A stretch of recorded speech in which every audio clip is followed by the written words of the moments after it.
Hi, welcome to the next lesson on Paper 1 Question 4, and this lesson and the next one are on The Great Gatsby by F. Scott Fitzgerald. At the start of the lesson we looked up some of the vocabulary associated with the text, such as the words veranda, permeate, innuendo, and for those who finished that, prodigality. So the objectives were to understand Paper 1 Question 4, the question, and the possible range of questions, to look at that again, which we started late last week, to know which method to use to answer it, to write part of an answer, and to look at model answers and discuss the effectiveness, potentially. So we briefly looked at this range of possible Paper 1 Question 4 questions last week. So you have to focus on a particular part of the text, and then it always says a student said, I like the way the writer, or I believe the writer, for example, develops our sympathy, but the student could also say makes us feel confused, or brings the characters to life, or makes you feel as if you're there, or makes the character right to panic, or makes it look like the character's reaction is extreme. These are all variations of what you could get in question 4, so you have to look for evidence of those things or not if you disagree. So the question is, to what extent do you agree? And in your response you should write about your impressions of whatever it is, evaluate how the writer develops these, so technique, and supporting that with quotes, and analysing the effect on the reader. So the question, as we said last week, is basically, do you agree, and if so, why? And you've got to justify that.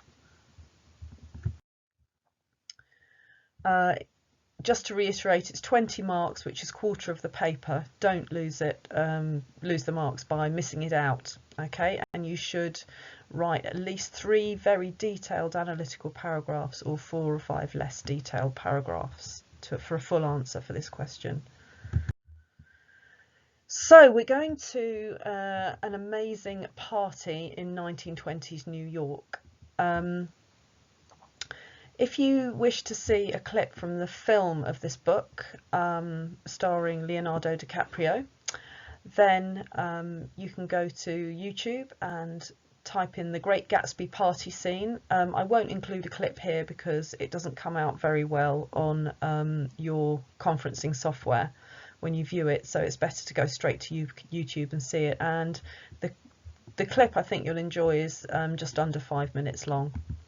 And that's just to help you understand what you might hear, see, feel physically, or feel emotionally at such a party. So it was the 30th of November, and the title was Question 4, The Great Gatsby. So here is the question again. This is the specific question for this specific text. Focus this part of your answer on the second part of the source from line 23 to the end. Don't forget the source is in your Paper 1 resources on ALO for your English course. A student, having read this section of the text, said the writer brings the parties to life for the reader. It's as if you're there. To what extent do you agree?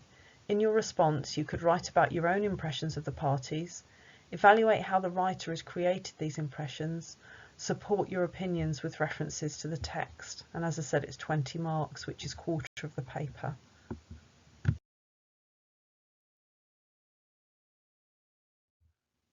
So this is the text, which I will read for you. The Great Gatsby by F. Scott Fitzgerald. By 7 o'clock the orchestra has arrived. No thin 5-piece affair, but a whole pit full of oboes and trombones and saxophones and viols and cornets and piccolos and low and high drums. The last swimmers have come in from the beach now and are dressing up upstairs. The cars from New York are parked 5 deep in the drive, and already the halls and salons and verandas are gaudy with primary colours, and hair shorn in strange new ways, and shawls beyond the dreams of Castile. The bar is in full swing, and floating rounds of cocktails permeate the garden outside, until the air is alive with chatter and laughter and casual innuendo and introductions forgotten on the spot, and enthusiastic meetings between women who never knew each other's names. The lights grow brighter as the earth lurches away from the sun, and now the orchestra is playing yellow cocktail music, and the opera of voices pitches a key higher. Laughter is easier minute by minute, spilled with prodigality, tipped out at a cheerful word. The groups change more swiftly, swell with new arrivals, dissolve and form in the same breath. Already there are wanderers, confident girls who weave here and there among the stouter and more stable, become for a sharp, joyous moment the centre of a group, and then, excited with triumph, glide on through the sea change of faces and voices and colour under a constantly changing light. Suddenly one of the gypsies, in trembling opal, seizes a cocktail out of the air, dumps it down for courage, and moving her hands like Frisco, dances out alone on the canvas platform. A momentary hush. The orchestra leader varies his tempo obligingly for her, and there is a burst of chatter as the erroneous news spreads that she is Gilda Gray's understudy from the Follies. The party has begun. So here is the question again, highlighting the fact that you need to answer, the writer brings the parties to life for the reader. It's as if you were there. To what extent do you agree? What does bringing the parties to life mean?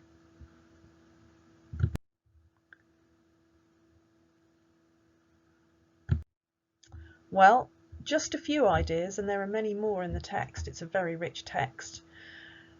The use of the present tense, now, it describes it in the present tense, so it makes it feel very immediate. There is chaotic socialising, just like in real life, using the metaphor gypsies for those girls who are moving around. I've linked points 3, 4 and 5 because they all relate to each other. The music is described, the sounds, the instruments, and the sentence structure is related to that because the music is first presented as a long list of instruments, and the sentences are complex, piling detail upon detail to show the richness of the music, with repetition of the word and, which presents each instrument separately.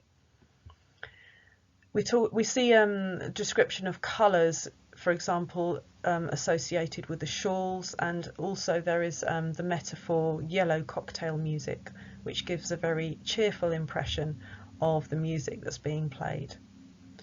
So think about all your senses when you're trying to describe whether he brings the party to life.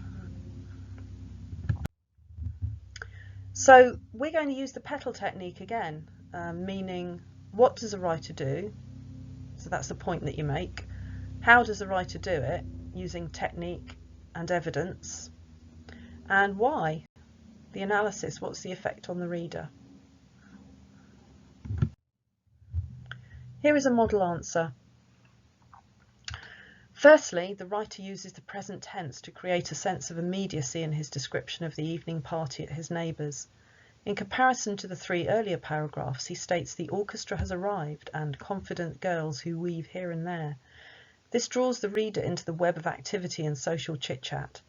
The verbs in the present tense, such as weave and has, mean that the action is going on now and makes the reader feel involved. The writer also describes the chaotic socialising and incited mood of the party, which would be part of any real-life social gathering. The quote, "The air is alive with chatter and laughter," shows that everyone is frantically socialising, and this is reiterated by enthusiastic meetings between women who never knew each other's names. These adjectives, alive and enthusiastic in the semantic field of socialising, show that the atmosphere is so lively that they're able to engage with total strangers, and we feel the sense of urgency and excitement that they feel.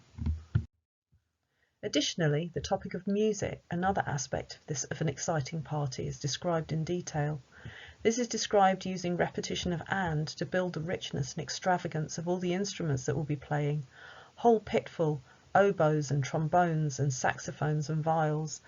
These are used to play yellow cocktail music, which the writer implies colours the already exciting atmosphere yellow, a bright and cheerful colour, making visual imagery of light and happiness. Finally, the sentences, apart from the last one, add layer upon layer of crafted detail about all the topics addressed. To take one example, the building excited preparation of the guests in the upstairs rooms is shown by the quotation, "The halls and salons and verandas are gaudy with primary colours and hair shorn in strange new ways and shawls beyond the dreams." The repetition of types of room and aspects of the guest's appearance build the detail and form lively imagery which we, as other social beings, can relate to in our own preparations for parties that we have attended. In total, the attention to detail of many aspects of the party preparation and its abundance of features help the reader to experience the parties as though they were there and able to sense them themselves. So that was the full model answer of mine. So we looked at the objectives, paper 1, question 4, to understand the question and the possible range of questions, to know how to answer it. Most of you will have started planning one paragraph of your answer, and we'll look at the model answer in more detail next lesson.